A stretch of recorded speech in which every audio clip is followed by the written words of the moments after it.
Hello everyone, welcome to our channel navigate institute. This is साकिल लिटोरिया और आज की वीडियो में हम फिर से एक वैकेंसी के बारे में डिस्कस करने वाले हैं। ये जो वैकेंसी है यह है power grid corporation of India limited के द्वारा कल निकाली गई है। क्लियर? PGCIL का नोटिफिकेशन आ चुका है कल और यह जो नोटिफिकेशन आया है उसका एडवर्टाइजमेंट नंबर है NR-1/2021/DT।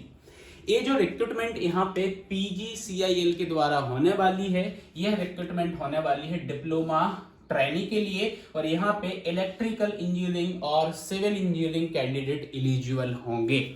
मतलब ये जो पोस्ट निकली हुई है सिविल और इलेक्ट्रिकल इंजीनियरिंग वाले स्टूडेंटों के लिए यहाँ पे डिप्लोमा ट्रेनी की पोस्ट निकाली गई है।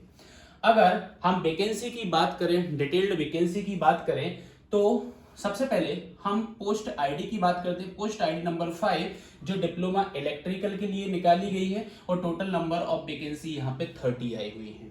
वहीं हम पोस्ट आईडी 6 की बात करें तो यह डिप्लोमा ट्रेनी सिविल के लिए आई हुई है और टोटल 5 वैकेंसी यहाँ पे निकाली गई है। क्लियर? डिप्लोमा ट्रेनी इलेक्ट्रिकल की टोटल 30 निकली हुई है, डिप्लोमा ट्रेनी सिविल की यहाँ पर 5 वैकेंसी निकली हुई है, टोटल 35 यहाँ पे वैकेंसी निकाली गई है। नेक्स्ट अब हम बात करते हैं कि डिप्लोमा ट्रेनी इलेक्ट्रिकल के लिए क्वालिफिकेशंस क्या होना चाहिए आपके पास। तो डिप्लोमा ट्रेनी इलेक्ट्रिकल के लिए क्वालिफिकेशन की अगर मैं बात करूं तो full time regular 3 year diploma आपके पास होना चाहिए। अगर आप जनरल कैटेगरी से, ओबीसी या एनसीएल या ईडब्ल्यूएस कैटेगरी से बिलोंग करते हो तो आपका जो डिप्लोमा है उसमें आपके मिनिमम 70% मार्क्स होना चाहिए, 70% आपके मार्क्स होना चाहिए, तभी आप फॉर्म को फिल कर पाओगे। नेक्स्ट, अगर एससी एसटी और पीडब्ल्यूडी पर्सन विथ डिसेबिलिटी की बात कर रहा हूं मैं, पीडब्ल्यूडी जो लिखा हुआ है तो वो पासिंग मार्क्स भी अगर उनके हैं तो वो एलिजिबल हो जाएंगे। Clear? Next, electrical diploma trainee के लिए डिसिप्लिन की अगर मैं बात करूं तो भाई डिप्लोमा आप कौन कौन सी ब्रांच वाले यहाँ पे एलिजिबल, इलेक्ट्रिकल क्योंकि इसकी सब ब्रांचेस भी हैं। ठीक है, तो एक तो इलेक्ट्रिकल इंजीनियरिंग वाला स्टूडेंट जिसने डिप्लोमा किया है वो फॉर्म को फिल कर सकता है। इलेक्ट्रिकल एंड इलेक्ट्रॉनिक्स डिसिप्लिन वाला स्टूडेंट भी फॉर्म को फिल कर सकता है। पावर सिस्टम इंजीनियरिंग वाला स्टूडेंट भी इस फॉर्म को फिल कर सकता है एंड पावर इंजीनियरिंग वाला स्टूडेंट भी फॉर्म को फिल कर सकता है। तो अगर इन डिसिप्लिन में आपके पास डिप्लोमा है तो आप इस पोस्ट के लिए एलिजिबल होंगे, आप फॉर्म को फिल कर सकते हो। नेक्स्ट हम यहाँ पे बात करें डिप्लोमा ट्रेनी सिविल की बात करें अगर, तो डिप्लोमा ट्रेनी सिविल के लिए भी आपको 3 ईयर रेगुलर डिप्लोमा चाहिए। क्लियर? 3 ईयर रेगुलर डिप्लोमा चाहिए। नेक्स्ट उन्होंने बोला है कि मिनिमम अगर आप general category, OBC, NCL category, EWS और एसटी देख रहे हो, जनरल कैटेगरी के साथ एसटी कैटेगरी को रख दिया। क्यों? क्योंकि देखो भाई अगर इसकी अपन इस वैकेंसी का अगर हम डिस्ट्रीब्यूशन देखें तो एसटी कैटेगरी के लिए सिविल में एक भी वैकेंसी नहीं निकाली, तो उन्होंने यहाँ पे बोला है भाई मिनिमम 70% मार्क्स होना चाहिए आपके डिप्लोमा में तो ही आप एलिजिबल होगे। अगर आप एससी कैटेगरी से बिलोंग करते हो तो आपके पासिंग मार्क्स भी चलेंगे। अगर आप पास कर लिए हो डिप्लोमा बस बहुत है, आप एससी कैटेगरी से बिलोंग कर रहे हैं, आप इस फॉर्म को फिल कर सकते हो। नेक्स्ट, डिसिप्लिन की अगर मैं बात करूं तो सिविल इंजीनियरिंग में आपको डिप्लोमा चाहिए यहाँ पे। क्लियर? लेकिन एक इन्होंने नोट डाला है दोनों ही क्वालिफिकेशन में, वो नोट में आपको बताता हूं। उन्होंने बोला है हायर क्वालिफिकेशन की बात वो कर रहे हैं, जैसे like BTech, B MTech and ME with और without diploma not allowed. BTech, B MTech, ME जो हायर आपकी यहाँ पे क्वालिफिकेशन है, या तो डिप्लोमा के साथ आपने की हो या डिप्लोमा के बिना आपने की हो, तो यह अलाउड नहीं है। नेक्स्ट अब हम देखते हैं कि इसकी सिलेक्शन प्रोसीजर क्या होगी और ट्रेनिंग के बाद कौन सी पोस्ट हमें मिलने वाली है। तो नेक्स्ट हम बात करने वाले थे सिलेक्शन प्रोसेस की, तो देखते हैं सिलेक्शन प्रोसेस कैसे होने वाली है इस एग्जाम की। तो सिलेक्शन प्रोसेस में इन्होंने बोला है कि only written test oblique CBT computer based test एक कंडक्ट कराने वाले हैं।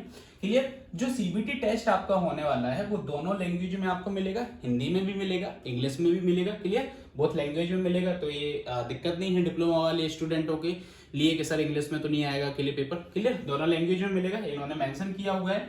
सीबीटी टेस्ट जो आपका होने वाला है उसमें ऑब्जेक्टिव टाइप क्वेश्चंस आपको मिलेंगे। क्लियर? एमसीक्यू क्वेश्चंस आपसे पूछे जाएंगे। क्लियर? जो ईच क्वेश्चंस रहेगा मतलब एक क्वेश्चंस 1 मार्क्स का रहेगा और इसके लिए नेगेटिव मार्किंग आपकी 1/4 होने वाली है, मतलब एक क्वेश्चन गलत 0.25 मार्क्स आपके डिडक्ट कर लिए जाएंगे। जो सीबीटी टेस्ट होगा आपका उसकी जो ड्यूरेशन रहेगी टोटल 2 आवर्स आपको मिलेंगे, 2 घंटे में आपको वो पेपर सॉल्व करना है। क्लियर? अब जो पेपर होगा आपका सीबीटी यह 2 पार्ट में होगा, एक पार्ट 1 है, सेकेंड पार्ट 2 है। पार्ट 1 की अगर मैं बात करूं तो पार्ट 1 में आपसे technical oblique professional knowledge test के बेसिस पे क्वेश्चन पूछे जाएंगे। मतलब अगर सिंपल से शब्दों में आपसे बोलूं कि अगर आप इलेक्ट्रिकल के हैं तो इलेक्ट्रिकल सब्जेक्ट्स के आपके क्वेश्चन पूछे जाएंगे, और सिविल इंजीनियरिंग से अगर आपने डिप्लोमा किया है तो सिविल इंजीनियरिंग के क्वेश्चन पूछे जाएंगे, रिस्पेक्टिव डिसिप्लिन से क्वेश्चन आने वाले हैं। और पार्ट 1 में 120 क्वेश्चन आपसे पूछे जाएंगे, टोटल 120 क्वेश्चन पूछे जाएंगे। क्लियर? सेकेंड पार्ट की अगर मैं बात करूं तो सेकेंड पार्ट को इन्होंने नाम दिया है एप्टीट्यूड टेस्ट। एप्टीट्यूड टेस्ट में इन्होंने vocabulary, verbal comprehensions, aptitude, reasoning, DI and numerical ability, ये टॉपिक्स इन्होंने दिए हैं और इन टॉपिक से मिला के टोटल 50 क्वेश्चंस आपसे पूछे जाएंगे एप्टीट्यूड टेस्ट में। तो ये 2 पार्ट में कंडक्ट होने वाला है। पहले पार्ट में 120 क्वेश्चन, दूसरे पार्ट में 50 क्वेश्चंस आपसे पूछे जाएंगे। अब क्वेश्चन ये आता है कि सर सीबीटी टेस्ट हो जाएगा, उसके बाद हम क्वालिफाई कैसे करेंगे, हमें अपॉइंटमेंट लेटर कैसे मिलेगा? तो उसको समझते हैं। क्वालिफाइंग क्राइटेरिया की अपन बात कर लेते हैं। तो यहाँ पे इन्होंने क्वालिफाइंग क्राइटेरिया भी 2 कैटेगरी मतलब 2 पार्ट में डिवाइड किया। एक तो उन्होंने पार्ट लिया है अनरिजर्व्ड इंक्लूडेड ईडब्ल्यूएस। इसमें उन्होंने बोला है कि भाई जो पार्ट 1 और पार्ट 2 दोनों की अगर मैं बात करूं, दोनों को मिला के जो आपका सीबीटी पेपर हुआ है, सब्जेक्ट पेपर हुआ है, उसमें मिनिमम 40% आपको मार्क्स लेके आना है। अब फिर उन्होंने साथ में मेंशन किया है कि भाई पार्ट 1 जो 120 क्वेश्चन हुआ है उसमें 30% मार्क्स लेके आना है, और पार्ट 2 जो हुआ है उसमें भी 30% मार्क्स लेके आना है सेपरेटली। मतलब पार्ट 1 और पार्ट 2 में सेपरेटली आपके 30% मार्क्स आना चाहिए। अगर मान लो इसमें आ जाते हैं, इसमें नहीं आते हैं तो आप डिस्क्वालीफाई हो जाओगे, और ओवरऑल 40% आपकी आना चाहिए। ये मिनिमम है, मैक्सिमम कितना भी हो सकता है। ठीक है, ये क्या है? मिनिमम है, मिनिमम 40% लाना है, और सेपरेटली दोनों में 30% लाना है। अगर पार्ट 2 में मान लो 30% नहीं है, इसमें आ गए, तब भी आप डिस्क्वालीफाई हो जाओगे। तो ये चीज याद रखना। नेक्स्ट हम रिजर्व्ड कैटेगरी की बात करें तो रिजर्व्ड कैटेगरी में ओवरऑल सब्जेक्ट में आपको 30% लेके आना है। क्लियर? और सेपरेटली अगर हम पार्ट 1 और पार्ट 2 की बात करें तो 25% आपको लेके आना है। क्लियर? मतलब फिर इन्होंने क्या बोला है, फिर एक शब्द इन्होंने बोला है इम्पैनलमेंट। इम्पैनलमेंट मतलब कि भाई क्वालिफाई कर गए हो तो इम्पैनल्ड होना, मतलब अपॉइंटमेंट लेटर का आना। अब इम्पैनलमेंट इन्होंने क्या बोला है कि मिनिमम 40% मार्क्स जिन स्टूडेंट्स के आएंगे, अनरिजर्व्ड कैटेगरी और ईडब्ल्यूएस की हम बात कर रहे हैं, रिजर्व्ड में मिनिमम 30% आएंगे तो वो इम्पैनल्ड हो जाएंगे और उनको अपॉइंट किया जाएगा on the basis of merit list, जो मेरिट बनेगी। फिर जो मेरिट बनेगी, मेरिट में जो अपॉइंट हो जाएंगे उनका मेडिकल टेस्ट किया जाएगा। भाई मेडिकली फिट हैं या नहीं है, तो मेडिकल टेस्ट भी यहाँ पर होगा। इंटरव्यू नहीं होना है, ये मैं पहले बता दे रहा हूं, और सिर्फ सीबीटी टेस्ट आपका होगा।